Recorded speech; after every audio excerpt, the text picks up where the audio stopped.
All right, Block 9. Politics as mostly usual. Lincoln's administration. You saw in your assignment about Lincoln's cabinet how he picked really the best people that the Republican Party had to offer. And Lincoln managed that cabinet wonderfully. And you have to say that all in all, Lincoln was an incredibly successful president on a political level for lots of the things that he accomplished politically, all, of course, while this terrible, terrible war was going on. Some historians consider Lincoln, however, to have a big black mark on his record, and that's because, number one, and it needs to be talked about, Lincoln and civil rights of the population of the North. And the thing that is most commonly cited as a black eye on Lincoln's career was what happened with the writ of letter A, habeas corpus. Now, habeas corpus is the basic ancient common law right that when you get arrested, you have to have access to the court system. They have to tell you what you did and give you a chance to defend yourself. And Lincoln, in the Civil War, suspended that right. So let's see what happened. The border state of Maryland, as we saw, had chosen to stay with the Union, although it was a slave state. And because it was a slave state, it had a very strong pro-Confederate minority. Approaching 50% of the state sympathized with the Confederacy and wanted to leave, especially in and around the largest city in the state of Maryland, Baltimore. Baltimore was such a Confederate hotbed that on his way to Washington for his inauguration, Lincoln's train had to speed through Baltimore in the middle of the night to avoid people who had publicly said that they wanted to kill the president. In 1861, in the early parts of the year, pro-Confederate forces in Maryland were burning bridges, threatening troops, blocking roads, and generally making the Union's hold on Maryland seem very tenuous. If Maryland became a Confederate state, not only would the North lose access to Washington, D.C., and they would have to move the capital, probably to Philadelphia, but it would just make Richmond that much further. So in April of 1861, in order to keep Maryland in the Union, in order to prevent these problems, Lincoln suspended the fundamental right of habeas corpus in Maryland. And what that allowed to happen, it allowed the military to arrest and hold without trial those considered disloyal. And at first, Lincoln only aims at the rail lines between Washington, D.C. and Philadelphia, but soon the suspension of the writ of habeas corpus spread throughout the entire country. By the end of the war, 13,000 people had been arrested and held without trial. Many of them, not most, but many of them, for really no good reason. It was unjust. Let's balance that on the fact that Lincoln did not go after political opponents. He did not throw Democrats in prison just because they were Democrats. That when people were thrown in prison, it was at least on some assumed action or thought or writing of disloyalty. But 13,000 people is a lot of people to put in jail without a trial. The Constitution does provide for the suspension of habeas corpus, but it's unclear if that's a presidential power or a congressional power. And during the Civil War, the Supreme Court ruled against Lincoln in its case of Ex parte Merryman, saying that this Merryman character had to be put on trial if he was going to be arrested. But Lincoln's administration ignored the Supreme Court, and Merryman stayed in jail. Not only did Lincoln suspend habeas corpus, he also imposed martial law over parts of the United States. Martial law is ruled by the military. Tennessee, the first Confederate state to be forced back into the Union, was also placed under martial law. So the border states, Union states, states that stayed with the Union, Missouri, Kentucky, Maryland, were all placed, their civilian governor and their civilian legislatures were suspended, and the United States Army ruled in their place. Tennessee was also put on martial law. Civilians accused of crimes against the government were not given civilian trials. They were given military tribunals. So if you were accused of disloyalty, you did not go in front of a judge, a civilian judge, and with a civilian jury. No, you went in front of a military judge who would decide your case. And the judges, some of them were fair, some of them were not, but you did not have the constitutional protections of a jury of your peers. Civilian trials were suspended in a large part of the Union for a large part of the war. Lincoln also, in times and places, sought to restrict freedom of the press and freedom of speech. In 1863 and 1864, the administration passed a law saying that if any newspaper encouraged resistance to the draft, by 1863 there's a draft in the Union, and the war is obviously ongoing. It became against the law to encourage resisting the draft. It became against the law to encourage resistance to any war measure. You could criticize the president by saying he's a bad war leader. You could criticize the generals for being incompetent generals. What this law says is you cannot, it became illegal to say don't show up if you're drafted. It became illegal to encourage resistance to any war measure.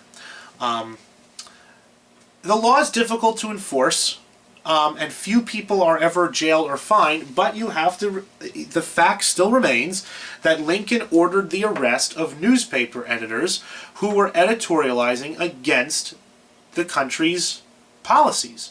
And that's obviously a violation of the First Amendment.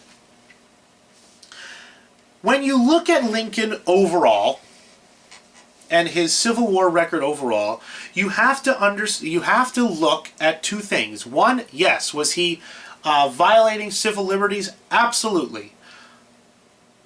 But the war that was going on had to be taken into account. That you have to take the whole thing on balance. Lincoln's actions and the circumstances and the situation that Lincoln was operating in.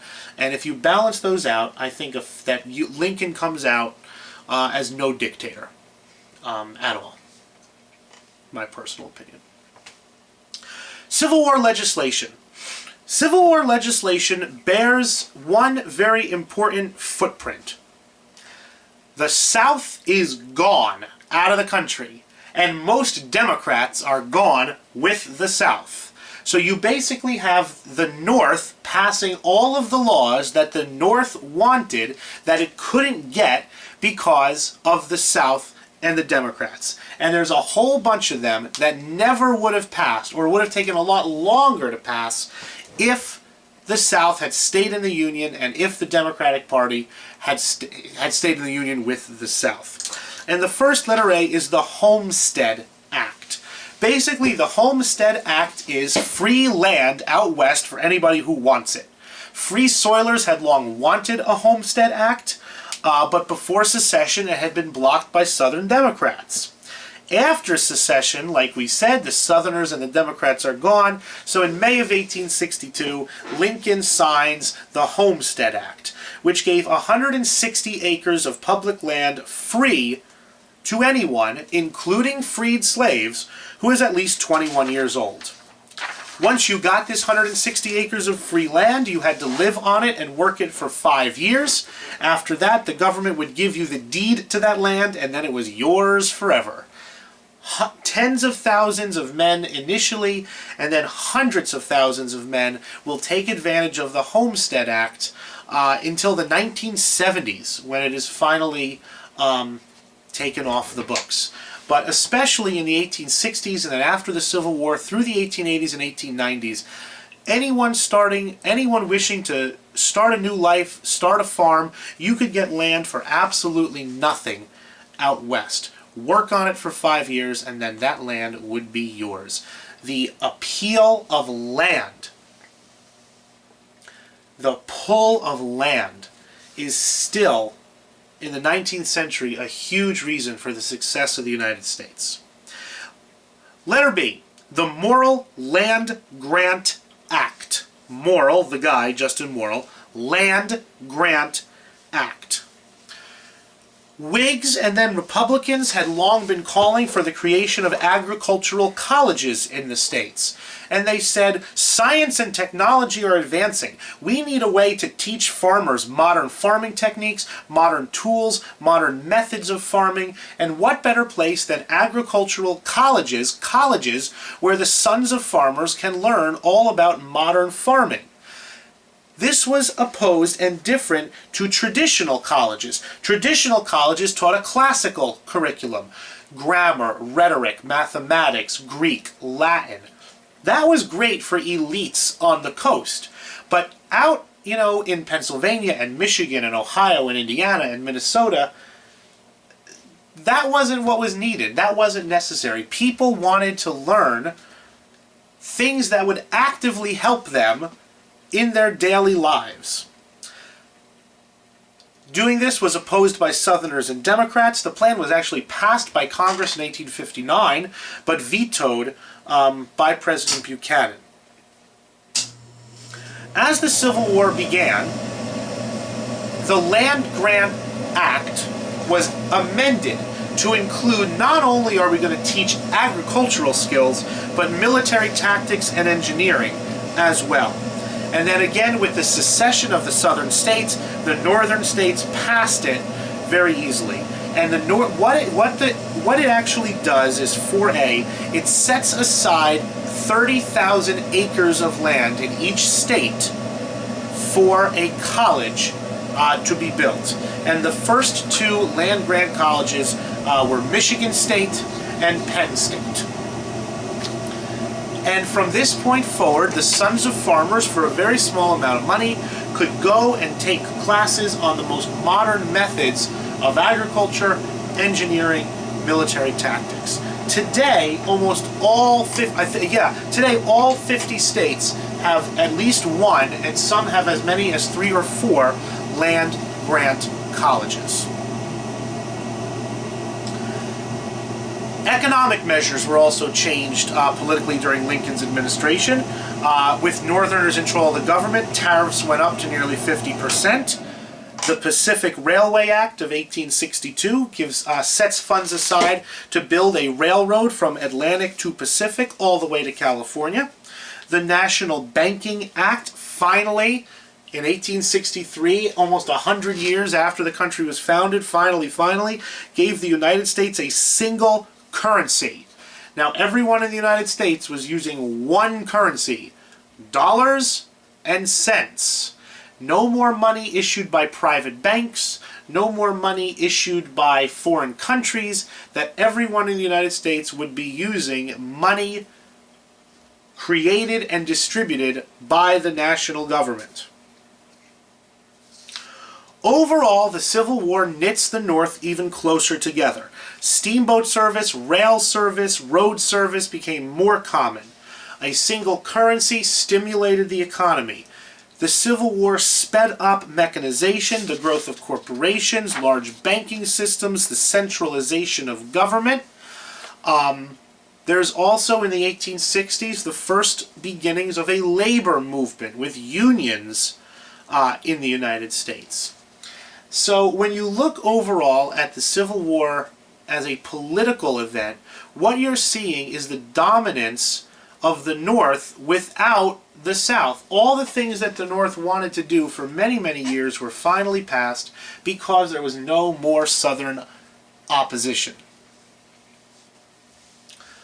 And Lincoln has to be considered a successful president on those grounds alone. The laws that he passed, the Homestead Act, and all the rest, helped the country a lot. Today, in the long view of history, Lincoln is considered by most people to be either the greatest or the second greatest president in our history. But he faced quite a bit of opposition while he was president. And he faced opposition from both sides. He faced opposition from his own party. A number of Republicans, who are known as radical Republicans, represented the extremes of the Republican Party. And they're led by abolitionists. Charles Sumner of Massachusetts, recently recovered from his beating by Preston Brooks in the Senate, and Thaddeus Stevens of Pennsylvania. They believed in full emancipation, complete freedom and rights for the slaves, severe punishment for the South, and they felt that Lincoln was not going far enough or fast enough on these issues. On the other side, you have the other political party, obviously, the Democrats.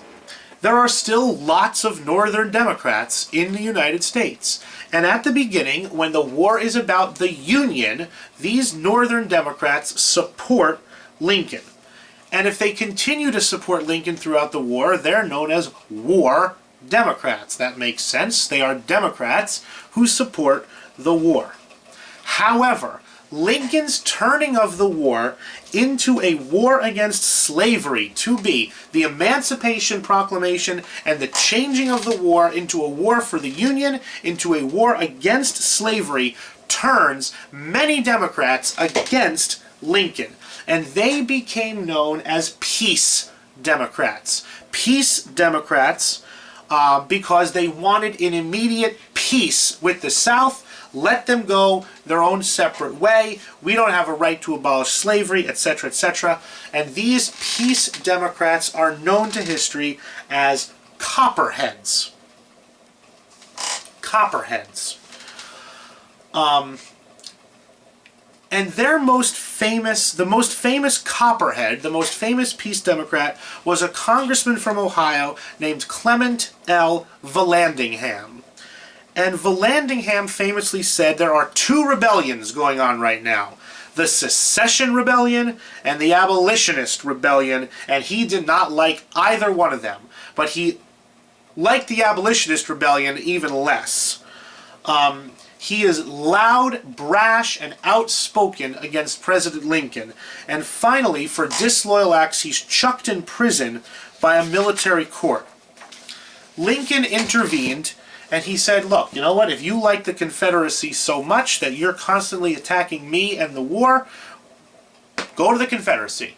And Lincoln banishes Vallandigham to the Confederacy. Once there, he said, I don't like the Confederacy, moves to Canada and then back to Ohio, where he campaigned against Lincoln for the rest of his life. And it's a measure of Lincoln's forbearance that after Vallandigham landed back in Ohio, Lincoln pretty much just left him alone. Vallandigham was merely the kind of the front man, the face of a very popular movement, though, against the war. And many Democrats in 1862, in the off-year elections, run for office saying we need to stop Lincoln and stop the war. And they won many Republican seats in 1862, but not enough to stop the Republicans in Congress and end the war. So the war went on, but don't get the idea that everyone in the North was behind it. A large percentage was not, especially after it became a war to end slavery. And the Peace Democrats, or the Copperheads, tried to capitalize on that feeling politically. And their best chance to end the war and to get on with the country's life as they saw it was to defeat President Lincoln in the election of 1864. Lincoln is eventually renominated, but he does face some opposition from radical Republicans in his midst, who wanted Secretary of the Treasury Salmon P. Chase to be president.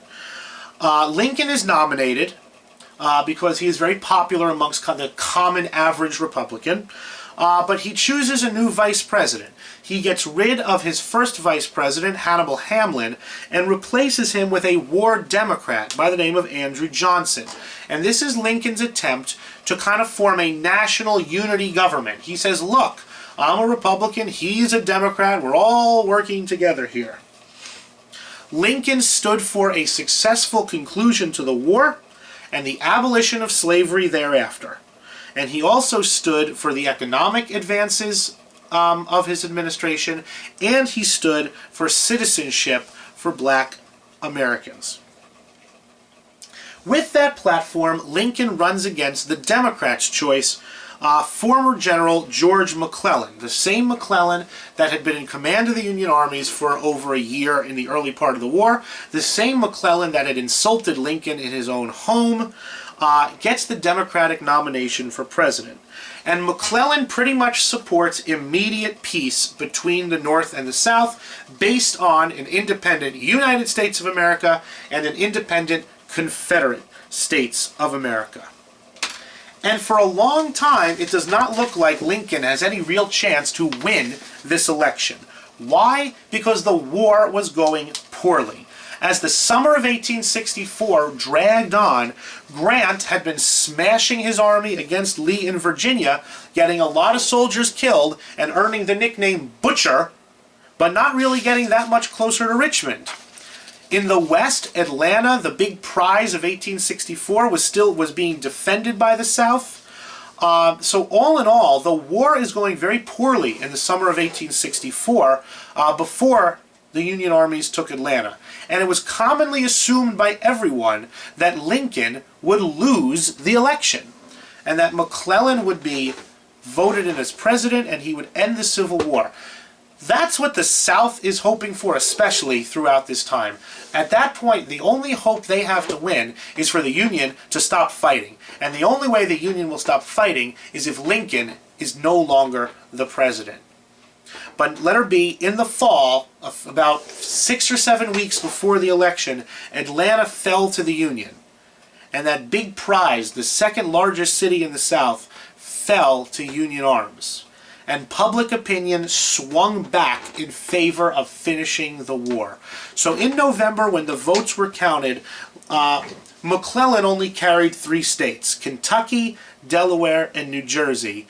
Lincoln carried the rest and won a sweeping electoral victory.